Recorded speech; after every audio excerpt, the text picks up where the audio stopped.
അപ്പോൾ നമ്മൾ ദേവരാജിനെ ഒന്ന് നമുക്കൊന്ന് കേൾക്കാം. ദേവരാജ് ഏറ്റവും കൂടുതൽ കൈയിടി കിട്ടിയ ഐറ്റം ഏതാ?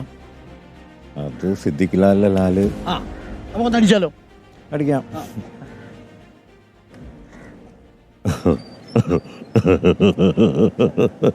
ശരിയാ, നീ പറഞ്ഞോഴേ ശരിയാ. എനിക്ക് 2 മാസം പ്രായമുള്ളപ്പോൾ എന്നെ എറണാകുളം റെയിൽവേ സ്റ്റേഷനിൽ ഇറക്കി കിടത്തി സ്വന്തം കാര്യത്തൊക്കെ പോയതോടെ ശ്രീയാ എൻ്റെ അമ്മ. അങ്ങനെയുള്ള എനിക്ക് നിന്റെ അമ്മ ചത്തൂതേട്ടാ ശരിയാവില്ല.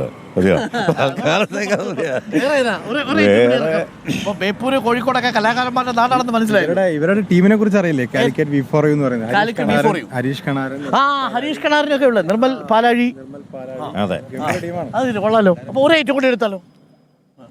അത് അധികാരം ചെയ്യാത്തൊരു സാധനം ചെയ്യാം. വലിയ പെർഫെക്ഷൻ പ്രതീക്ഷ വേണ്ട, പറഞ്ഞോ. സുനിൽ മാഷ് ഇളയിടോ? സുനിൽ പി ഇളയിടോ.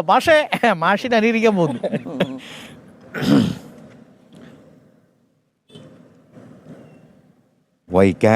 വൈക്കം സത്യാഗ്രഹ കാലത്ത് ഗാന്ധിജി വന്നു. ഇണ്ടംതുരുത്തി മനയിലെ നമ്പൂതിരിയെ കാണാൻ വേണ്ടി ഗാന്ധിജി എന്ന ആഗ്രഹം പ്രകടിപ്പിച്ചു. അന്ന് നമ്പൂതിരി പറഞ്ഞു ഗാന്ധിജി ഇങ്ങോട്ട് വരട്ടേക്ക്, കാരണം വൈശ്യനെ അമ്പലത്തിൽ കയറ്റിക്കൂടാ, മനയെ കയറ്റിക്കൂടാലോ. അങ്ങനെ വന്ന് പുറത്തിരുന്ന അന്നത്തെ സംഭാഷണം പ്രസിദ്ധമാണ് കേട്ടോ. സൂപ്പർ സൂപ്പർ, ബെസ്റ്റ്, പെർഫെക്റ്റ് ആയിട്ടോ. എനിക്കത് മാഷ് പോലും ഇങ്ങനെ സംസാരിക്കുമെന്ന് എനിക്ക് സംശയമുണ്ട്. കൊള്ളാം, സൂപ്പർ ആയിട്ടുണ്ട്. ഓക്കെ, അടിപൊളി അടിപൊളി, ഗംഭീരായിട്ടോ, സൂപ്പർ. കാര്യം ഇങ്ങനെ റയറായിട്ടൊക്കെ ചെയ്യുമ്പോഴേ. നമസ്കാരം.